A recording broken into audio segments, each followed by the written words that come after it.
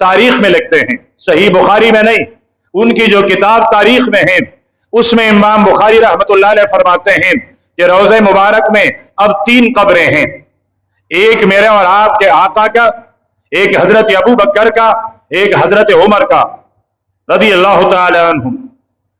چوتھا قبر فرمایا وہ حضرت عیسیٰ علیہ السلام کا بنے گا۔ تو اب یہ بھی معلوم ہوا کہ حضرت موسیٰ بھی آخری نبی نہیں اور حضرت عیسیٰ علیہ السلام بھی آخری نبی نہیں۔ تیسرا آسمانی مذہب رہ گیا مسلمانوں کا اسلام۔ اب اللہ پاک نے نبوت کا سلسلہ، انبیاء کا سلسلہ حضرت آدم علیہ السلام سے شروع فرمایا ہے۔ دنیا کا ہر عقل رکھنے والا انسان سمجھتا اور سمجھ سکتا ہے کہ ہر کام جس طرح اس کی ابتدا ہوتی ہے انتہا بھی ہوتی ہے۔ جس طرح کوئی کام شروع ہو جاتا ہے تو کسی نہ کسی دن وہ کام ختم بھی ہو جاتا ہے۔ ہم گھر بناتے ہیں، ایک تاریخ کو، ایک دن کو ہم اس گھر بنانے کا ابتدا کرتے ہیں، سال 2 سال 10 سال 20 سال کے بعد ایک دن ایسا آتا ہے ہم کہتے ہیں ہمارا گھر اب پورا ہو گیا، مکمل ہو گیا۔ تو گھر شروع کرنے کا بھی ایک وقت، ایک دن ہے، گھر کے اختتام مکمل ہونے کا بھی ایک وقت ہے۔ اب اللہ پاک نے ایک عمارت شروع فرمائی ہے اور وہ عمارت نبیوں کی ہے، وہ سلسلہ انبیاء کے بھیجنے کا ہے۔ تو ان میں سے سب سے پہلے پیغمبر حضرت آدم علیہ السلام ہے۔ تو اب اس سلسلے کا اختتام بھی ہونا چاہیے۔ جس طرح پہلا پیغمبر ہے تو اس طرح اس سلسلے کا آخری پیغمبر بھی ہونا چاہیے۔ اللہ کے پیارے پیغمبر نے ارشاد فرمایا سلسلہ نبوت میں، سلسلہ انبیاء میں اولہم آدم، سب سے پہلے پیغمبر حضرت آدم علیہ السلام ہیں، اور فرمایا اس سلسلہ نبوت کا سب سے آخری پیغمبر وآخرہم محمد، وآخرہم محمد۔ یا تو تمہیں میرے حبیب سے کوئی رشتہ نہیں ہے، یا تمہیں میرے پیغمبر سے عقیدت نہیں ہے، یا ڈر کی وجہ سے تمہیں کسی نے پابند بنایا ہے کہ صلی اللہ علیہ وسلم زبانوں پر نہ آئے۔ کون سی بات ہے؟ رشتہ نہیں ہے پیغمبر سے، خوف ہے کسی کا، پھر ڈر کس بات کی؟ 10 رحمتیں نازل ہوتے ہیں، 10 درجات بلند ہوتے ہیں، 10 گناہ معاف ہوتے ہیں۔ ہر آدمی کوئی بھی زبان خاموش نہ ہو، کہہ دے صلی اللہ علیہ وسلم۔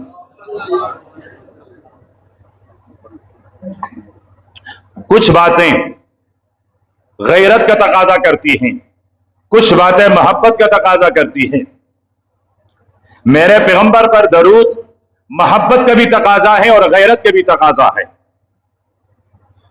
اگر کوئی آدمی اپنے آپ کو میرے آقا سے منسوب کرتا ہے تو محبت کا تقاضا یہ ہے کہ اس کی زبان بار بار میرے حبیب پر درود پڑے، اور اگر کوئی اپنے آپ کو اسلام کی طرف منسوب کر کے مسلمان سمجھتا ہے تو پھر مسلمان کی غیرت یہ ہے کہ وہ اپنے حبیب کا ذکر ہمیشہ کرے۔ تو اللہ کے پیارے پیغمبر نے خود فرمایا کہ پہلا پیغمبر حضرت آدم ہے اور آخری پیغمبر میں آمنہ کا لال عبداللہ کا یتیم محمد رسول اللہ صلی اللہ علیہ وسلم ہوں۔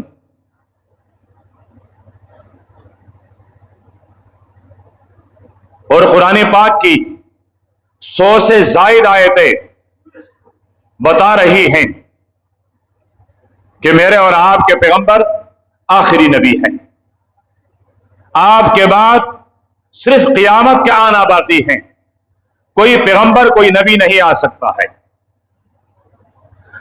اور اگر کوئی نبوت کا دعویٰ کرے گا،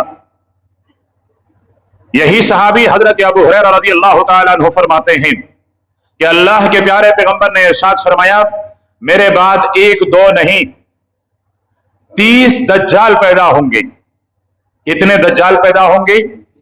30 30 دجالا، 30 دجال پیدا ہوں گے، اور فرمایا یہ 30 کے 30 کذاب اور جھوٹے ہوں گے، خواہ وہ یمامہ کا رحمان ہو، خواہ وہ صنعا کا، اسود انسی ہو اور اس سے لے کر چلتے چلتے خواہ و قادیان کا ملعون مرزا قادیانی ہو، لیکن میرے نبی نے 1450 سال پہلے فرمایا یہ سب کے سب دجال ہیں، یہ سب کے سب جھوٹے ہیں۔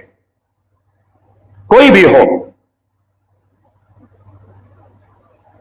بڑی پگڑی بڑی داڑھی والا ہو، بغیر پگڑی بغیر داڑھی کا ہو، بہت زیادہ علم رکھنے والا ہو، ان پڑھ اور جاہل ہو، لیکن اگر وہ اپنے نبی ہونے کا دعویٰ کرے گا تو فیصلہ کر دیا میرے پیغمبر نے کہ وہ دجال ہے اور کذاب جھوٹا ہے، وہ لعنتی ہیں، اس پر لعنت ہے میرے رب کی طرف سے۔ آپ صلی اللہ علیہ وسلم نے دنیا سے پردہ فرمایا تو یمامہ کے اندر ایک آدمی نے نبوت کا دعویٰ کیا۔ ان کے دربار میں ایک صحابی پیش کیے گئے۔ اس نے اس صحابی سے پوچھا کیا تم یہ گواہی دیتے ہو کہ محمد اللہ کا نبی اور رسول ہے؟ اس نے کہا ہاں، اشہد ان لا الہ الا اللہ واشہد ان محمدا عبدہ ورسولہ۔ پھر اس جھوٹے نے کہا تم یہ گواہی بھی دیتے ہو کہ میں بھی اللہ کا نبی ہوں؟ تو صحابی نے کہا مجھے تمہاری آواز سنائی نہیں دی۔ قربان جاؤں صحابہ کی غیرت پر، کیسے غیور لوگ تھے، مجھے تمہاری آواز سنائی نہیں دی، تم نے کیا کہا؟ اس نے دوبارہ کہا، اس نے کہا آواز نہیں آئی۔ اس نے کہا چلو اگر آپ کو آواز نہیں آتی ہے تو محمد اللہ کے رسول ہے؟ فرمایا ہاں ہاں وہ اللہ کے رسول ہے۔ فرمایا یہ آواز تو کانوں میں آتی ہے، جب میں پوچھتا ہوں میں اللہ کا نبی ہوں، تم کہتے ہو کانوں میں آواز نہیں ہے۔ اس نے کہا ہاں ہاں، جب سے میں نے یہ آواز سنی ہے کہ محمد اللہ کے آخری نبی ہیں صلی اللہ علیہ وسلم، اس کے بعد میرے کان کسی بھی انسان کے ان باتوں کے لیے پہرے ہو گئے ہیں، اب میں نہیں سن سکتا ہوں کسی کی یہ بات۔ اس نے کہا اچھا اس کا ایک ہاتھ کاٹ دو۔ ایک ہاتھ کاٹا گیا، اب بتاؤ۔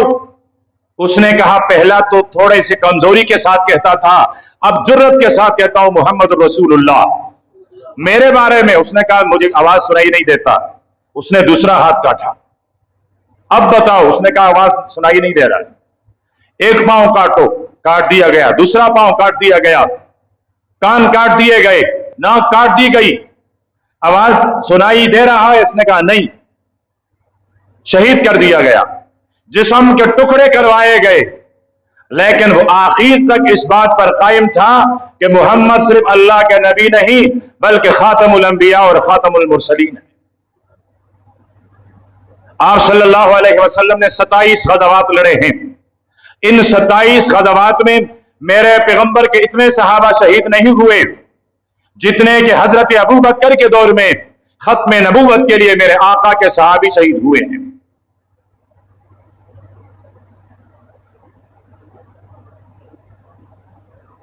اب تک 1400 سالوں میں بہت سارے لوگوں نے نبوت کے دعوے کیے ہیں، ان میں سے ایک ملعون مرزا قادیانی بھی ہے۔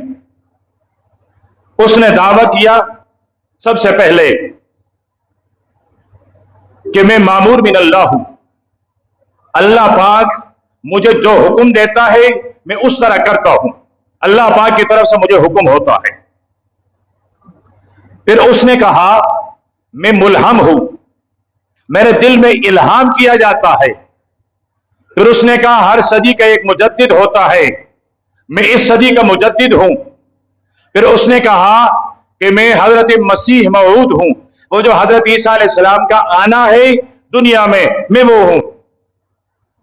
اور پھر آخر میں جا کر یہ تمام بہانے ختم ہوئے تو 19ویں صدی کے ابتدا میں 1901 میں اس ملعون نے، اس مردود نے نبوت کا دعویٰ کیا، اس جہنمی نے، اس فسادی نے۔ بلکہ میں عقیدت کے ساتھ، ہوش و حواس کے ساتھ پیارے پیغمبر کے ختم نبوت کے غلامی کا حق ادا کرتے ہوئے یہ کہوں گا کہ اس حرامی نے 1901 میں نبوت کا دعویٰ کیا ہے۔ اور پھر پتہ نہیں کیا وجہ ہے کہ میری زبان پر گالی آتی ہی نہیں ہے، لیکن ایک موقع پر دل میں بہت خوشی محسوس ہوتی ہے، دل باغ باغ ہو جاتا ہے جب مرزا قادیانی ملعون کا نام کسی برائی کے ساتھ، کسی سخت کلمے کے ساتھ لیتا ہوں تو دل خوش ہو جاتا ہے، اس لیے کہ یہ ڈھاکو ہیں، اس نے آقا کے نبوت، ختم نبوت پر ڈاکہ ڈالنے کی کوشش کی ہے، اس نے مسلمانوں کے ایمانوں پر ڈاکہ ڈالنے کی کوشش کی ہے۔ پھر اللہ پاک روحہ رحمت نازل فرمائیں امت کے اکابرین علماء کے مراقد پر، ان کے قبروں پر، کہ انہوں نے اس کے خلاف تحریک چلائی، عوام کو یہ بتلایا کہ مرزا قادیانی دجال اور کذاب اور جھوٹا ہے، اللہ کا نبی نہیں ہو سکتا۔ اور پھر اسی سلسلے میں آپ کے اس ملک پاکستان کے لاہور کے شہر میں ایک ہی آذان کو مکمل کرتے ہوئے 7 جوانوں نے جامع شہادت نوش کی ہے۔ شہید کرنے والے کوئی اور نہیں، وہ بھی آپ ہی کی فورس، آپ ہی کے ملک کے ادارے تھے کہ ایک جوان نے مینارے پر کھڑے ہو کر اللہ اکبر اللہ اکبر کی صدا لگائی، گولی اس کے سینے میں لگی، اس نے شہادت کا جام نوش کیا۔ دوسرا جوان دوڑتا ہوا گیا، اس نے ندا بلند کی، اشہد ان لا الہ الا اللہ، دوسری گولی نے اس کے سینے کا نشانہ لیا، یہ بھی میرے حبیب کے ساتھ وہاں حشر تک پہنچا۔ تیسرے جوان نے آ کر اشہد ان محمد رسول اللہ کی صدا بلند کی، اس کے سینے میں بھی ایک گولی پیوست ہوئی، اس نے بھی جامع شہادت نوش کیا۔ اگلا جوان آیا، اس نے حی علی الصلاۃ کہا، اس کا سینہ بھی گولی سے چیرا گیا۔ اگلا جوان آیا، اس نے حی علی الفلاح کی ندا بلند کی، اس کو بھی شہید کر دیا گیا۔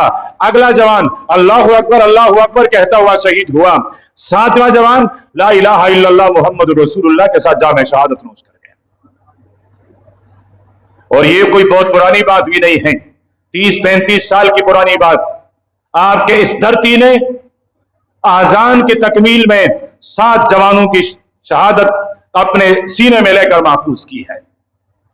مجھے یاد آئے بابا ہزاروی رحمت اللہ علیہ، اللہ پاک کروڑہ رحمت نازل فرمائے اس کے مرقد پر، حضرت غلام غوث ہزاروی رحمت اللہ علیہ، کیا انسان تھے۔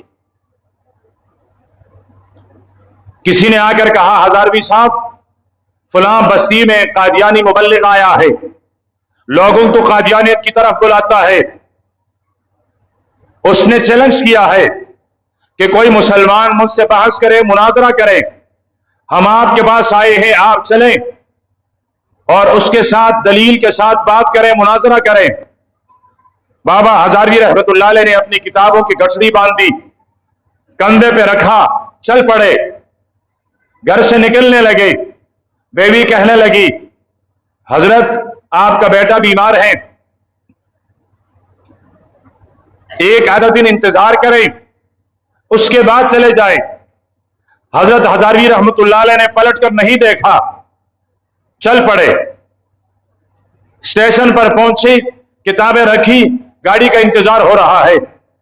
اتنے میں خاندان کے 2 آدمی توڑتے ہوئے آئے حضرت ہزاروی رحمت اللہ علیہ کے پاس، عرض کرنے لگے حضرت آپ کا جو بیٹا بیمار تھا اس کی روح پرواز کر گئی ہے، وہ اللہ کو پیارے ہو گئے ہیں، وہ اب اس جہان میں نہیں کسی اور جہان میں چلے گئے ہیں، ہم آپ کو اطلاع کرنے کے لیے آئے ہیں، آئیے اپنے بیٹے کے تدفین میں، اس کے تکفین میں، اس کے نماز جنازہ میں شامل ہو جائیے۔ حضرت ہزاروی رحمت اللہ علیہ فرمانے لگے تمہیں پتہ ہے میرے آقا کے شریعت میں نماز جنازہ فرض کفایہ ہے، چند لوگ مل کر اگر کسی میت کی نماز جنازہ پڑھ لیں باقی لوگوں سے فرض ساقط اور ادا ہو جاتا ہے، اور اگر کوئی ایک آدمی بھی کسی کی میت کی نماز جنازہ نہ پڑھیں تو سارے لوگ گناہگار ہوتے ہیں۔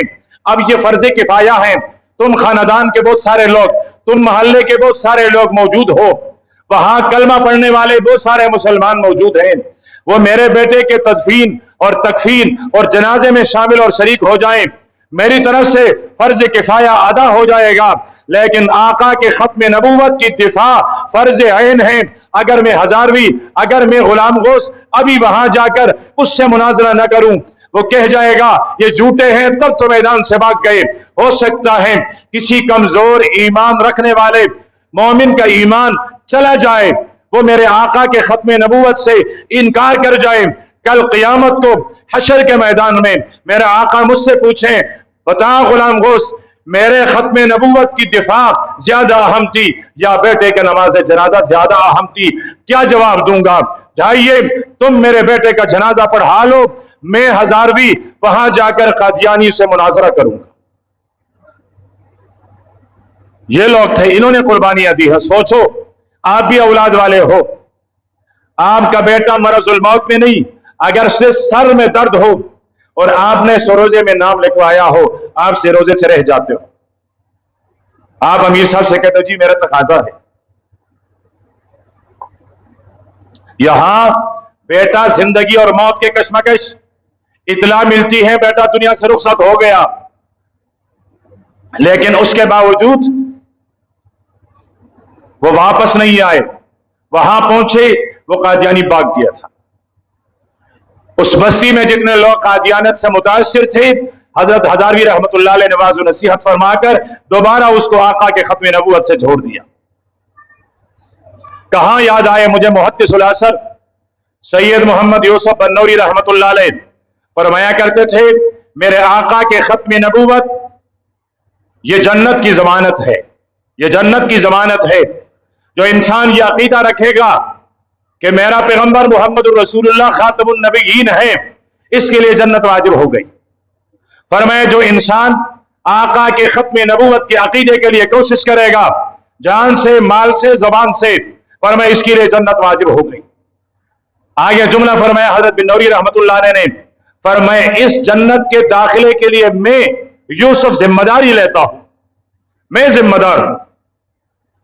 کہاں یاد آئے مجھے حضرت انور شاہ کشمیری رحمت اللہ علیہ فرمایا اگر ہماری جانیں، ہماری مال، ہماری صلاحیتیں آقا کے ختم نبوت پر فدا، آقا کے ختم نبوت پر قربان نہ ہو جائیں، فرمایا پھر گلی کا کتا بھی ہم سے بہتر ہے۔ یہ اکابر تھے، یہ بزرگ تھے جنہوں نے زندگی میں عملی طور پر آقا نامدار صلی اللہ علیہ وسلم کی ختم نبوت کے لیے جان، مال، تن ان کی قربانیاں دی ہیں۔ یہ ایک عظیم داستان ہے، لیکن اس داستان کا خلاصہ جس کو میرے پیغمبر سے عقیدت اور محبت ہے، جس نے میرے آقا کا کلمہ پڑھا ہے، جو اپنے آپ کو مومن اور مسلمان سمجھتا ہے، وہ اپنے دل میں آقا سے جتنی محبت رکھے گا جھوٹے نبوت کے دیوداروں سے اتنا ہی بغض رکھے گا۔ اور جس طرح آقا کے ساتھ محبت رکھنا یہ ثواب کا کام ہے، یہ اجر کا کام ہے، یہ درجات کے بلندی کا عمل ہے، اسی طرح کسی جھوٹے مدعی نبوت سے بغض کرنا یہ بھی ایمان کا حصہ ہے اور یہ بھی قابل اجر اور قابل ثواب کام ہے۔ اس پر بھی میرا رب اجر عطا کرے گا، ثواب عطا کرے گا۔ تو یہ فتنہ 1901 میں شروع ہوا، لیکن ابھی تک صدی مکمل ہوئے یہ فتنہ ختم نہیں ہوا۔ اس فتنے نے میری اور آپ کی جڑوں میں گھر بنا دیے ہیں۔ میرے اڑوس پڑوس میں بہت سارے لوگ موجود ہیں جو قادیانیت کے شکار ہوئے یا قادیانیت سے متاثر ہوئے۔ ابھی یہ سیلابی صورتحال ہے، میری اور آپ کے کمزوری سے فائدہ اٹھا کر قادیانی مشینری سیلاب زدہ علاقوں میں وہاں ڈالر بھی تقسیم کر رہا ہے اور لوگوں کا ایمان بھی خرید رہا ہے۔ عیسائی مشینری سیلاب زدہ علاقوں میں میرے اور آپ کے کلمہ پڑھنے والے مسلمان بھائیوں کو مرتد بنا رہے ہیں اور ہمیں احساس تک نہیں۔ اللہ کے پیارے پیغمبر نے ارشاد فرمایا قوی مومن، طاقتور مومن، جس کا جسم بھی طاقتور، جس کا ایمان بھی طاقتور، جس کی ذہنی صلاحیت اور فکر بھی طاقتور، فرمایا ایسے قوی مومن اللہ پاک کو کہ ہاں وہ زیادہ بہتر ہے۔ تو ہم وہ قوی مومن بنے، ایمان کے اعتبار سے، فکر کے اعتبار سے، عقیدے کے اعتبار سے۔ اللہ پاک مجھے اور آپ کو پیارے پیغمبر صلی اللہ علیہ وسلم کی سچی محبت اور عقیدہ ختم نبوت کے لیے قربانی، عقیدہ ختم نبوت کی دفاع کرنے کی اللہ پاک ہم سب اور ہر مسلمان کو توفیق عطا فرمائے۔